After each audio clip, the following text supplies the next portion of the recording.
Hi guys. We did it. Yay, good job. Okay, so this week's video about creative confidence. Man, this is a great topic. In 11 minutes, he inspired me so much. Creative confidence is okay, so the topic in general, I feel like, first of all, he was talking about when these kids and the judgment calls that they get put on them by whomever.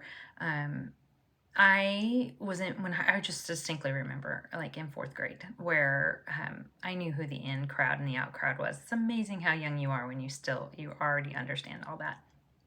And in fifth grade, end of the 80s, home educating your children became like a big thing, and my mom was a teacher, and so her and my younger sister by 5 years, we decided to give it a go at home. And I ended up actually doing that all the way through high school.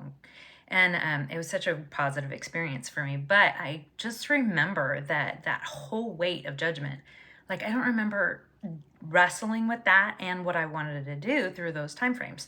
So when it came to like our own kids and what we're going to do, one of the foundations of my reasons was to try and home educate them myself, was to give them the space to become who they wanted to become without the weight of everyone else telling them that they could or couldn't. And it's really worked out well. All my kids are pretty creative. There's pros and cons of everything, but I really resonate with his concept of that there's a confidence, not just a creative type or non-creative type, but there's a confidence that has to come through being able to have the freedom and the space to discover it for yourself. But then when he was talking about it with adults, and obviously things in childhood have been formed in various ways, and people looking at their phones when they get in awkward spaces of innovation. I loved his guided mastery, the whole thing. It kind of reminded me of What About Bob with the baby steps, and now I really want to watch the movie. But it was just this whole moving from fear to a familiarity. And I wish that I could, however he went through those steps about the snake, that what other areas and what other steps. I have a 10-year-old right now who we just moved into this house last year, and that meant that her sister and her didn't share a room anymore, and she really struggles with not being with her sister at night. And so I'm trying to create ways of moving from a fear of being in my room by myself, which is kind of old, but she's been with her for that long, into a space of familiar and comfortable and safe in her own room, which is like right next to ours, so I don't know why, but anyway. So that whole steps idea of where you can move from one space to another. I just love that for adults in all different areas. I think that as far as workplace is concerned, my writing, I would just like to explore writing about it, honestly, and all the different sources that could come about from there.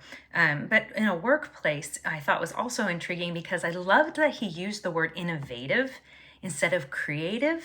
I think the word being innovative fits with business, and if you're gonna pull in a guy who is, or girl who's very focused on their career, I think that being innovative fits the vernacular of where they want to go.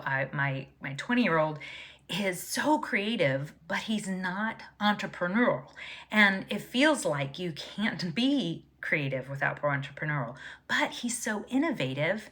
Like, he has jobs and he always is looking for how can I improve this? How can I make this better? How can we work this better? And so he's so innovative in things.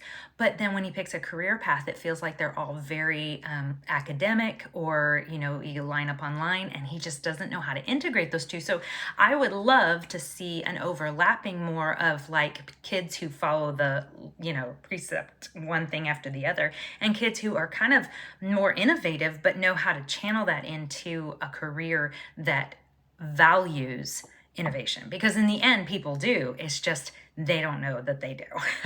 And finally, the fear of opting out. The fear of opting out, as he said, he even said like some God-given creativity. but that's the whole point, is I think God-given creativity is for everyone, that everyone has been given creativity, and yet we kind of put it in boxes that aren't really, that aren't helpful.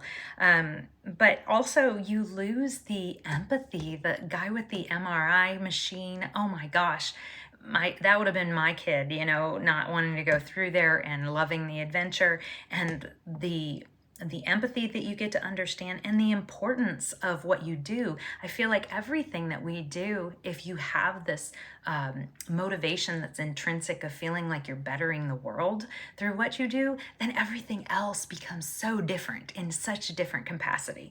And so the danger of that would be that you never get to experience that, and that would be so sad for so many people. And so I would love to see maybe some of his other concepts and talks. Obviously, he feels very passionate about the rest of his life and giving that perspective away to people. So it's great. You guys, this has been such a great